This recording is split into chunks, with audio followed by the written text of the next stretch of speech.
আমাদের এই বিসিপুর বাস স্ট্যান্ডে শ্রাবন্তীদি ষষ্ঠীর দিনে 50 বছর উপলক্ষে দুর্গাপুজো এসেছিল। আর তোমাদেরকে তো এই ভিডিওগুলো শেয়ার করেছি। আর দেখো এখানে আমাদের জন্মস্থান, আমার বাবা, দাদু, কাকা, পিসি, ভাই বোনেরা আমরা সবাই এখানে বাস স্ট্যান্ডে আনন্দ করি। পুজোর সময় খুব মজা করি। আর শ্রাবন্তীদিকে অপূর্ব সুন্দর দুষ্টু মিষ্টি নায়িকা, আমাদের খুব মিষ্টি, সবাই দেখার জন্য এত ভিড় হয়েছিল। আমরা ছাদের ওপর দিয়ে দেখছিলাম বাড়ির আর দেখো আর আমি আজকে ত্রিপুরার জন্য এখানে আসতে পেরেছি। ত্রিপুরার জন্য একটা জোরে হাততালি। আর আপনাদের সবাইকে জানাই মকর সেপ্টেম্বর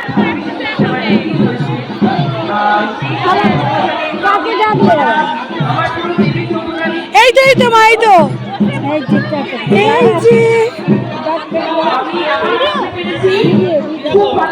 দিদি আমরা দেখেছি দেবী চৌধুরী রানী। সবসময় আমাদের চাই বলা যেতে পারে। তো নিশ্চয়ই আমরা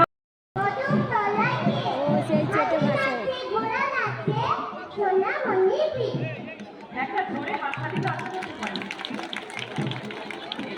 হলদিয়া যখন থাকতাম শ্রাবন্তীদির প্রোগ্রাম আমি দেখেছিলাম হলদিয়া উৎসবে। কিন্তু দেখো সামনে থেকে দেখা খুবই ভালো লাগলো বাড়ির সামনে। আর আমাদের এখানে উদ্বোধন করতে এসেছেন।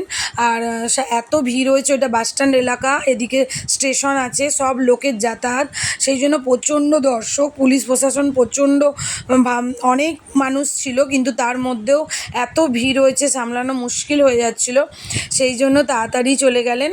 আর খুবই ভালো লাগলো সামনে থেকে দেখে, সবাই সেলফি তোলায় ব্যস্ত। আর দেখো আমি তারপর ফাঁকা হতে পুজো মণ্ডপে একটা মানে ভিডিও করছি, একটু ছবি তোলার মতন কোনো মানে জায়গায় ছিল না। আর তারপর দেখো প্যান্ডেলটা তোমাদেরকে দেখাচ্ছি, সামনেই স্টেজ। আমার একদম ছোটোবেলার এটা মানে বাস স্ট্যান্ড বলা যেতে পারে, ছোটো থেকে এখানে আমরা বড় হয়েছি।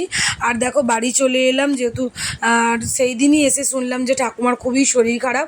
আর আমাদের একদম বাড়ির কাছেই প্যান্ডেল আর মানে স্টেজ, ছোটো থেকে বাড়িতে বসেই আমরা ফাংশান দেখতাম।